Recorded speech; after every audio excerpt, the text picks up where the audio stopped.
Gente, vamos lá. O que muitos pais precisam entender é o quê? A pensão, ela é um direito da criança. Isso não vai mudar porque o pai ou a mãe acham que o dinheiro é gasto com outras coisas e não com o filho. Isso não vai mudar porque os pais não se gostam e não se entendem. Fugir não é o melhor caminho. A justiça existe para isso. Né? Para o quê? Para fazer um acordo. E esse vai ser o nosso assunto de agora. Participa com a gente aqui no nosso estúdio. A gente recebe o psicólogo Alexandre Brito. Obrigada, Alexandre, pela sua participação. Que agradeço. Seja bem-vindo. Camila Dias, advogada. Obrigada, Camila, também pela sua presença. Boa tarde, Boa Roberta. tarde. A gente também recebe aqui, gente, a Maria das Graças, que ela criou praticamente sozinha por muitos anos, né?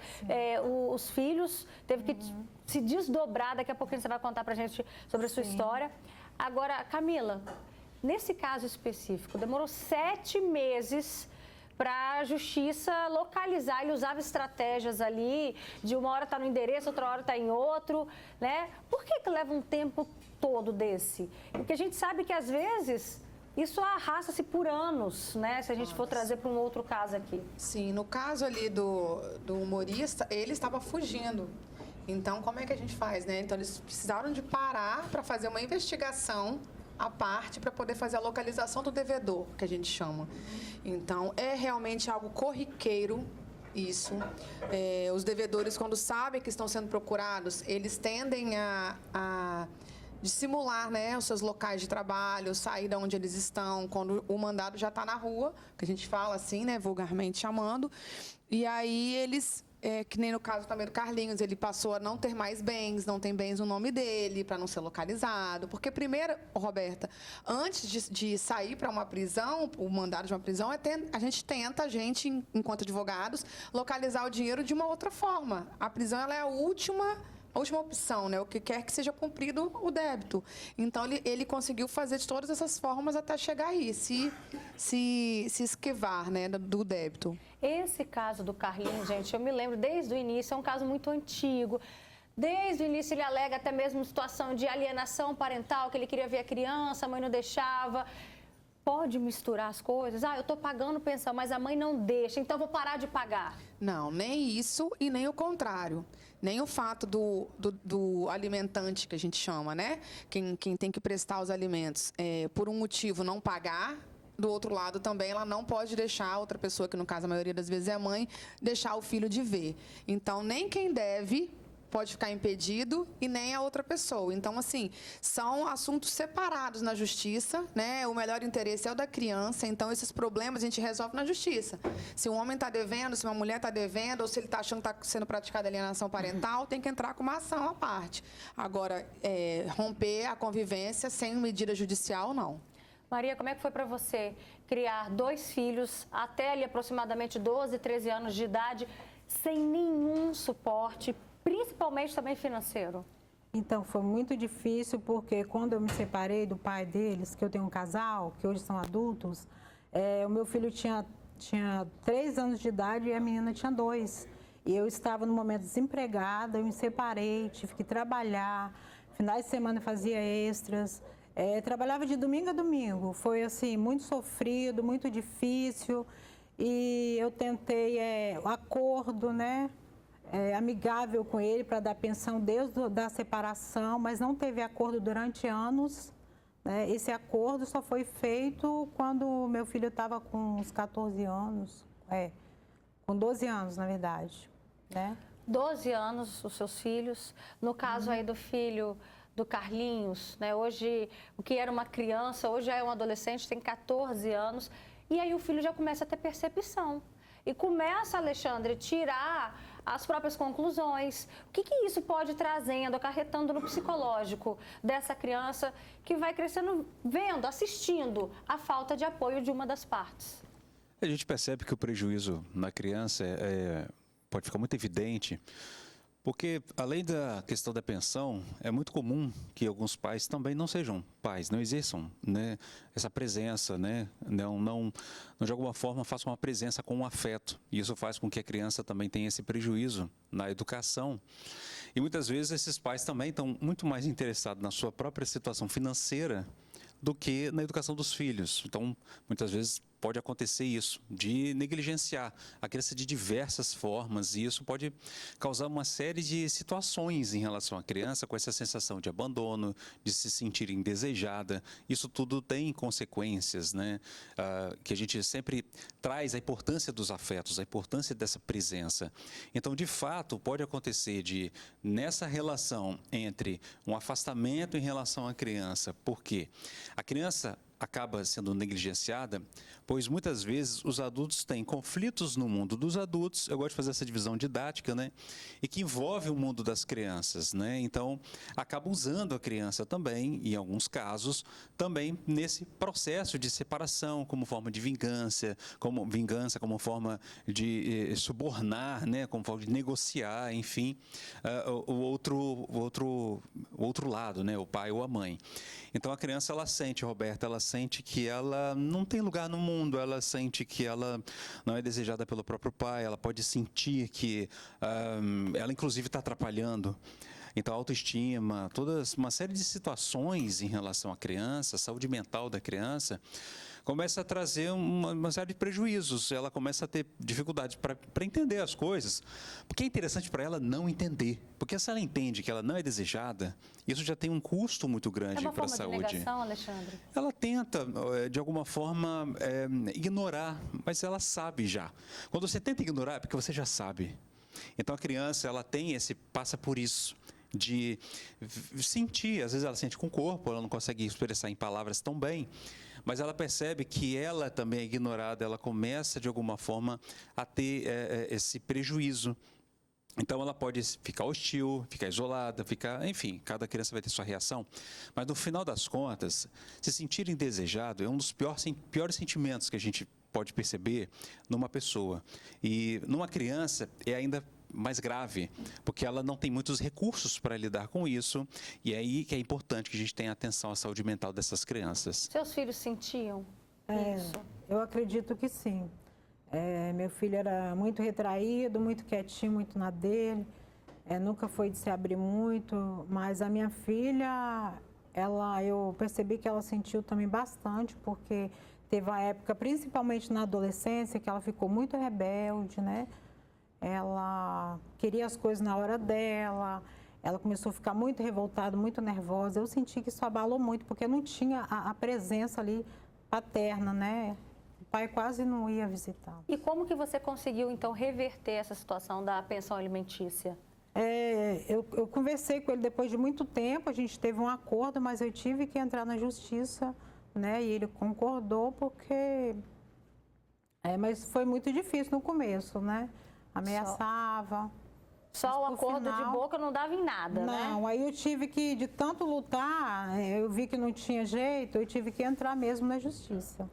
Camila, nesse caso aí do Carlinhos, ele já teve, um outro mandado de prisão, e aí chegou lá na delegacia, ele fez um acordo, teve um habeas corpus, e agora, por ser então já a segunda vez, também teria direito a fazer um novo acordo? Como que funciona? Não, agora que ele foi preso, ele só sai da prisão se houver da outra parte, da mãe do filho dele, se ela consentir com que ele saia.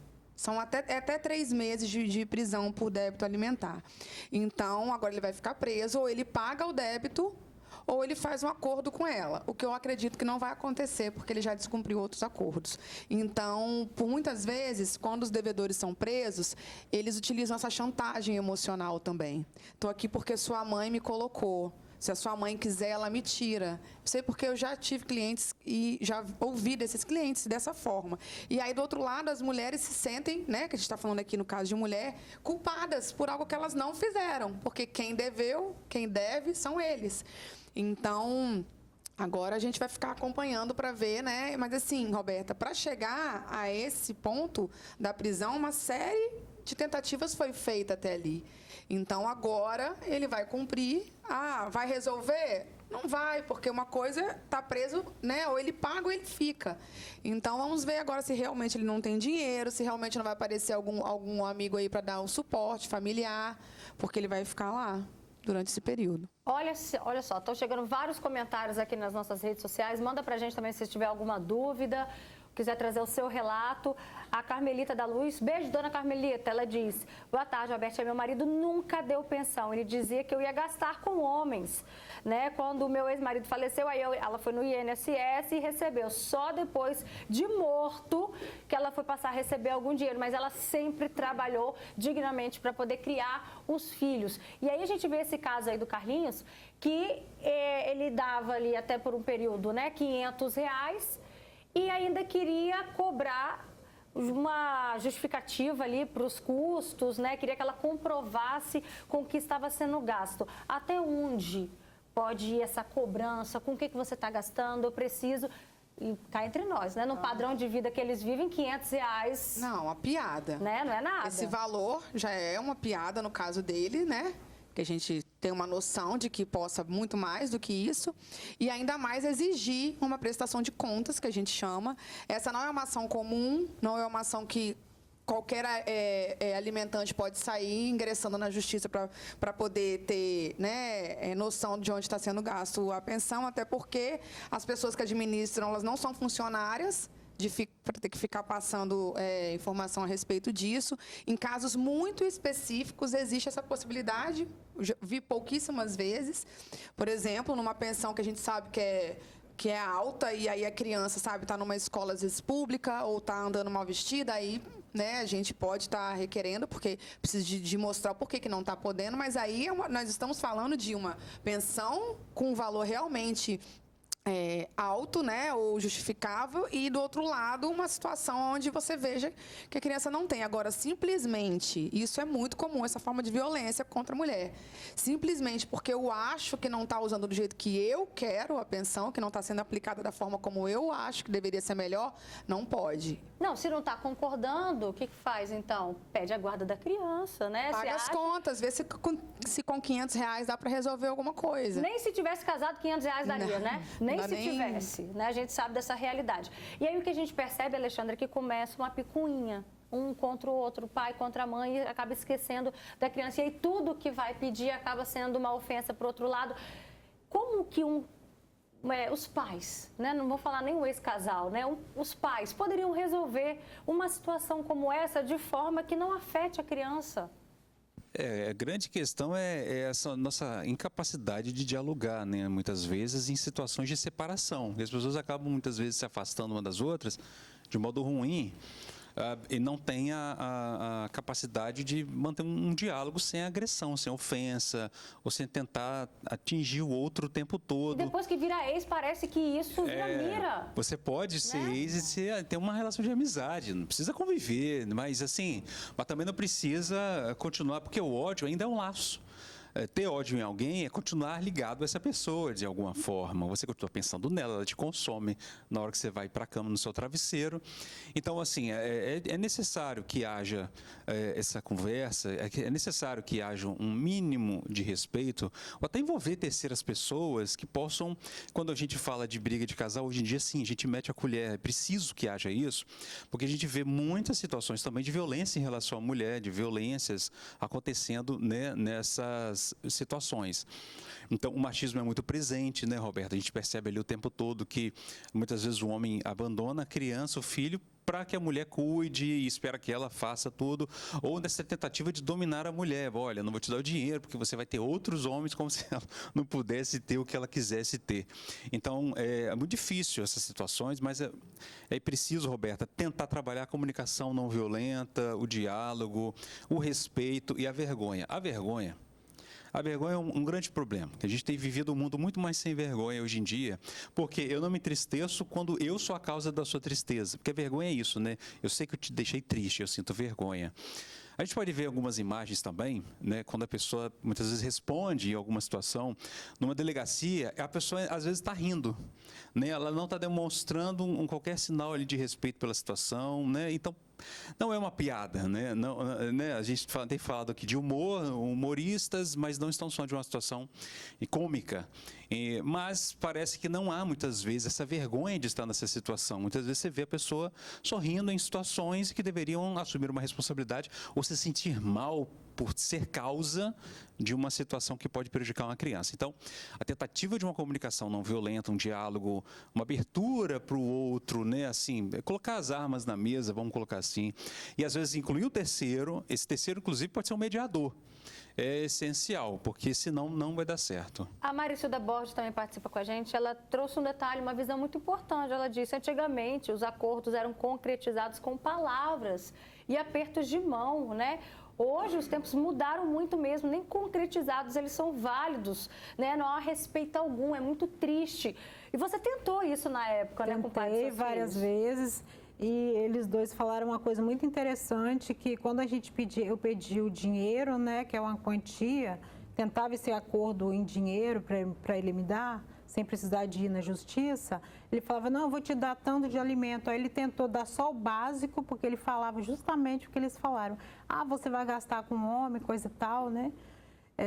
Então, eu queria dar o mínimo, o básico, o dinheiro. Ele queria dar o que ele quiser. Ele não queria dar o valor específico que as crianças precisavam. Como que isso te afetava e como que você fazia para lidar com isso? O seu lado emocional de ter que se virar para trabalhar, para cuidar dos seus dois filhos, colocar comida em casa e ainda ouvir esse tipo de gracinha dele. Então, isso afetava tudo, meu emocional, meu físico, porque eu vivia o tempo todo estressada, esgotada, justamente porque eu tinha que trabalhar e fazer extra, né? Final de semana, à noite, trabalhava como garçonete, passava roupa, trabalhava como faxineira, fazia tudo além do meu trabalho que eu tinha, porque eu tinha que pagar babá, eu tinha que pagar aluguel, que eu morava aqui no centro de Vitória, aluguel aqui é caro, né? Água, luz, alimento. Então, eu trabalhava igual uma louca, isso me afetou em tudo, em todos os sentidos, físico, emocional, por muito tempo. E até mesmo na criação dos filhos? Na criação também. Porque, querendo ou não, como é que a mãe... Eu não tinha tempo para eles. Isso me machucava mais e até hoje eu me sinto assim um pouco frustrada porque eu não tinha esse tempo que todas as mães têm. Além de eu não ver o pai estar ali presente nas reuniões, em festinha de escola, eu também não podia estar presente, eu não podia sair com meus filhos para ter um momento de lazer, porque o tempo que eu tinha que estar ali, eu tinha que estar trabalhando. Isso me deixou pior. Quando não estava exausta também, né? Para poder ter momento de qualidade de vida com os filhos. Sim, isso é a parte pior. Olha só, a gente tem aqui dois comentários no nosso Facebook, Camila, que eu acho que talvez sejam as mesmas respostas. A Lenira participa, ela diz, pergunta para a advogada se os avós são obrigados, né, a pagar quando o pai da criança não arca, ou então quando por um motivo aí, no caso aqui ela traz até o exemplo de caso de pai falecido. E também tem outro comentário de uma telespectadora que pediu para não se identificar, que ela diz que no caso a filha tem 3 anos, o pai nunca deu nada e ele está preso no Rio de Janeiro. E aí, como é que ficam essas situações? Um pai preso, um pai falecido? Isso. São exceções, né? Não é assim, o pai do meu filho não falou que está desempregado, não tem dinheiro, então vou entrar com ação contra os avós. Isso não procede dessa forma. A responsabilidade de quem teve o filho foi ele. Mas existe, sim, o que a gente chama de alimentos avoengos, que é quando há a responsabilidade dos avós em suprir com parte dessa obrigação que seria do genitor. E no caso, por exemplo, pais falecidos, doentes que não recebam, né, um auxílio, os que estão presos, se não tiver auxílio também, né, reclusão.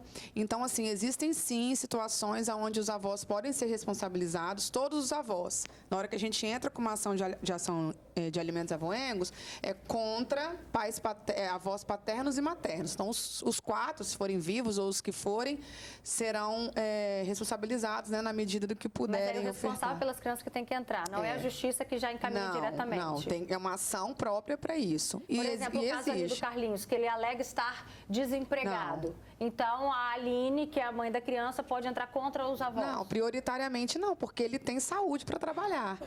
Entende? Então, assim, não é só porque o pai falou, se não, Roberta, Estava resolvido, né? E o avô não tem nada a ver com isso, porque quem teve o filho foi o pai. Então, ou seja, se eu tenho 3 filhos, eu não vou pagar a pensão, então o avô vai ter que ficar pagando a pensão dos netos, né? E também não tem relação com o fato de, os avós têm dinheiro e o pai tem pouco, então vou entrar contra os avós. Não é isso, porque a responsabilidade é do pai e da mãe de cuidar. Agora, essa alegação aí do Carlinhos, eu estou desempregada, é o que a gente mais escuta por parte né, aí da outra pessoa que não está presente. Não vou falar só do caso dos homens, porque às vezes tem situações contrárias também. É o que a gente mais escuta. Como funciona numa situação como essa? Não é uma questão de poder diminuir um valor já estipulado. Então, lá na ação de alimentos, a gente costuma colocar, caso esteja em emprego formal, seria tanto. Emprego informal, tanto. Em caso de desemprego, X, porque tem que ter uma fixação. Porque o desempregado, ele está comendo, ele está ali bem vestido, ele tem um teto. Então, ele está se sustentando de alguma forma, do mesmo jeito que o seu filho precisa de ser sustentado. Então, já estive em audiência onde o juiz olhava para o devedor, no caso, e falou, sim, com esses braços, com essas pernas, vamos colocar uma caixa de picolé nas costas, vamos trabalhar no aplicativo, né, de entrega. Essa criança precisa e não há... Essa justificativa do desemprego, ela não procede para não pagar alimentos. A Claudênia Pereira participa com a gente, ela diz, meu ex queria controlar tudo, não falava comigo, dizia que se não fosse marido, jamais seria amigo. E não fala comigo até hoje. As crianças que sofrem, mais uma vez a gente vê aí as crianças sendo envolvidas num conflito entre os pais. E elas acabam sendo atingidas. Demais, e você vê de novo o machismo, né? Querendo controlar a mulher, né? Se você não é minha, né? Então, essa questão da posse possessiva, essa questão da violência, né? Essa relação abusiva. E, de fato, né? As crianças, elas acabam pagando um preço por uma conta que elas nunca fizeram. Então, é um grande problema, de fato, essa situação toda. Por isso é importante contar, a gente aqui está falando um pouco de avós também, né, que muitas vezes eles entram como rede protetiva, né? Porque, às vezes, pode ser um pai que não assume a responsabilidade pela criança, mas os próprios avós, pais desse pai, às vezes, acabam se envolvendo com a criança e também trazendo ela para a vida familiar, né? Tentando ali desenvolver uma relação afetiva, né? E o que a criança precisa é o afeto. Ela também, óbvio, que precisa dessa condição financeira para ter algumas situações que ela precisa comprar, que precisa ter de aquisição, alimento, educação, seja o que for, transporte, etc., né? Os brinquedos, né? Mas é essencial isso, né, Roberta? E como que os pais hoje, muitas vezes, não têm essa percepção, né? Muitas vezes a gente fala que é aquele pai de Instagram que tira só a foto com o filho, né? Publica e não faz presença. Então é importante que haja, sim, assumir essa responsabilidade de alguma forma, se aproximar. O seu filho precisa da sua presença, que nem você precisou lá na sua infância, né? Da presença dos seus pais. E se você não teve, cuidado, porque você não pode estar repetindo essa história. Então é importante que haja, portanto, essa presença e que os adultos tentem ao máximo resolver os problemas do mundo adulto entre eles e que, no mínimo possível, passe isso para as crianças. Você falou agora, né? Se você não teve, né, esse contato com o pai, cuidado que você pode estar repetindo essa história. E isso me faz lembrar a própria história do Carlinhos, porque ele não teve a presença ali do pai e da mãe efetivamente na criação. Então, talvez de alguma forma possa estar repetindo isso, embora, como eu disse, né, no início, ele tentou uma aproximação com o filho, ele alegava na época a alienação parental, mas ao invés de estar tentando resolver, não pagar a pensão, só piora. No seu caso, o que seus filhos deixaram de ter, deixaram de viver por falta desse tanto apoio físico do pai ali presente e o financeiro também? O financeiro e o físico afetou em muitas coisas. O financeiro, a ter um curso, né, a estudar, uma melhor escola, a ter um plano de saúde, que na época ele tinha condições, né? E eu tinha que ficar correndo para pronto-socorro, porque às vezes eles adoeciam. Mas a parte, assim, de afeto, eu acho que afetou mais a presença mesmo, né? Porque ele era muito ausente, né? Essa parte eu acho que afetou mais, né? O material a gente precisa, mas essa parte de estar junto, né? De ir na escola, de ir visitar, porque ele sempre perguntava, mãe, por que meu pai não pode vir na escola? Porque meu pai, então eu tinha sempre que estar inventando alguma coisa, né? Para poder eles não ficar tristes, né? Então... Aqui no nosso Facebook, a Aretusa fala com a gente também, meu ex-marido nunca deu nada para minha filha, porém, quando ela fez 17 anos e ingressou na faculdade, eu entrei com um pedido de pensão. Demorou 1 ano para ser julgado e o juiz entendeu que ela já estava com 18 anos e poderia trabalhar. Fiquei indignada. E aí, Camila? Né? Na hora, até então, a mãe vai levando, vai levando. Quando chega na hora da faculdade, que o custo aumenta, a mãe vê que talvez não vai conseguir, aí sim, ela vai pedir essa ajuda, não consegue. Nossa, difícil, né? Assim, Porque a gente nem pode chamar de ajuda, né? é isso daí, não é ajuda, obrigação. Pais não ajudam. Muito difícil o caso dela. Eu, assim, pela minha experiência, poucas vezes eu vi algo assim, porque realmente, quando a pensão ela não acaba com os 18 anos, né? É um mito. Então, ela permanece em questão quando o adolescente se torna um jovem estudante, né? E comprova, porque é a necessidade, né? Como que você vai pegar, vai dormir e vai acordar já podendo ser independente, né? Isso é muito difícil. Então, tem os cursos de estudar, ainda que seja uma escola pública, mas tem o deslocamento, tem material, tem essa necessidade até começar a estagiar e tudo. Então, a justiça, ela tende a permanecer com a obrigação alimentar dos pais. Tem também o comentário da Andréa Cardoso, que ela coloca uma frase até muito forte. Ela diz: boa tarde, eu me chamo Andréa, eu tenho 2 filhos, né? Um de 13 e a outra de 15 anos. O pai nunca deu pensão. Eu sou tudo, né? Como é que ele fala? Mas não paga nada para os meninos. Ele está trabalhando, mas não ajuda. E ela diz: eu deixo de comprar para mim, para comprar para os meus filhos. Essa é uma frase que eu acho que muitas mães se identificam, né? Eu fiz muito isso mesmo. Tanto para comer como para vestir e calçar. Eu deixava de comer as coisas assim, que eu via na rua, eu pensava neles. Não vou comer porque eu tenho que levar para eles. E roupa, calçado em geral, a gente sempre está pensando nos filhos.